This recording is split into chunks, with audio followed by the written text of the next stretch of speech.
सिरियामध्ये ही स्थिती तर Hamas Israel युद्धविराम भलेही सुरू असेल त्याआधी 15 महिने लढल्या गेलेल्या युद्धामुळे गाझा मात्र पूर्ण उद्ध्वस्त झाले। अजूनही हे शहर युद्धाच्या खाणाखुणा पुसण्याच्या प्रयत्नात आहे। युद्धाच्या 500 दिवसानंतर गाझा कसं दिसतंय पाहूया एक झलक।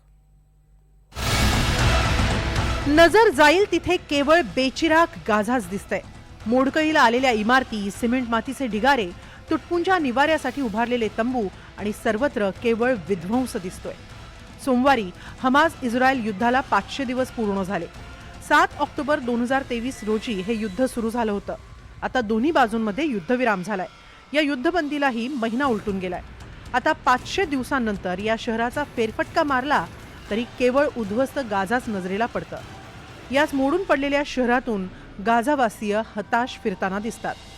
युद्धामुळे 23 लाख लोकसंख्या असलेलं गाझा 90% विस्थापित झालं होतं। मात्र आता युद्धबंदी झाल्यानंतर गाझावासीय घराकडे परतले। 15 महिने विस्थापितांच्या कॅम्पमध्ये राहिल्यानंतर या गाझावासियांना त्यांच्या घरांचे सांगाडेच पाहायला मिळाले। काही ठिकाणी तर मानवी सांगाडे देखील सापडले।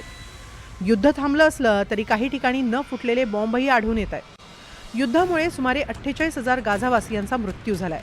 यात नागरिक किती आणि सैनिक किती याबाबतचा आकडा मात्र गाझाच्या आरोग्य विभागानं जाहीर केलेला नाही।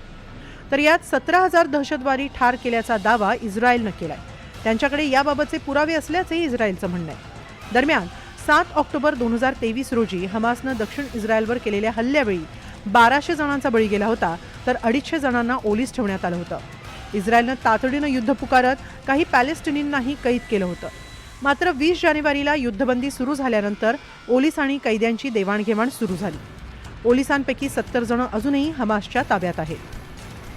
ही युद्धबंदी 3 टप्प्यांमध्ये होणार आहे। त्यातील पहिला टप्पा हा 6 आठवड्यांचा आहे आणि याच दरम्यान ही देवाणघेवाण केली जाते। आतापर्यंत 6 वेळा ओलीस आणि कैद्यांची देवाणघेवाण झाली आहे, तर 21 ओलीस आणि 730 कैदी आतापर्यंत आपापल्या घरी परतले। युद्धबंदीचा पहिला टप्पा हा मार्चच्या सुरुवातीला संपणार आहे। मात्र ही युद्धबंदी आधीच्या करारानुसार पुढे सुरू राहील की नाही याबाबत संभ्रमच आहे, कारण अजूनही दोन्ही बाजूंकडून अनेक दावे प्रतिदावे केले जात आहेत। युद्धबंदी कराराचं उल्लंघन होत असल्याचा आरोप होतोच आहे। त्यातच आंतरराष्ट्रीय नेत्यांकडून होणारी विधानं आगीत तेल ओतणारीच आहेत। अशात गाझावासीय मात्र अपुऱ्या मदतीसह पुन्हा शहर वसवण्याच्या विवंचनेत आहेत। एकूणच युद्धाच्या 500 दिवसांनंतरही गाझावासीय संभ्रमाच्या भीतीच्या छायेतच जगत आहेत। Bureau report, NDTV Marathi.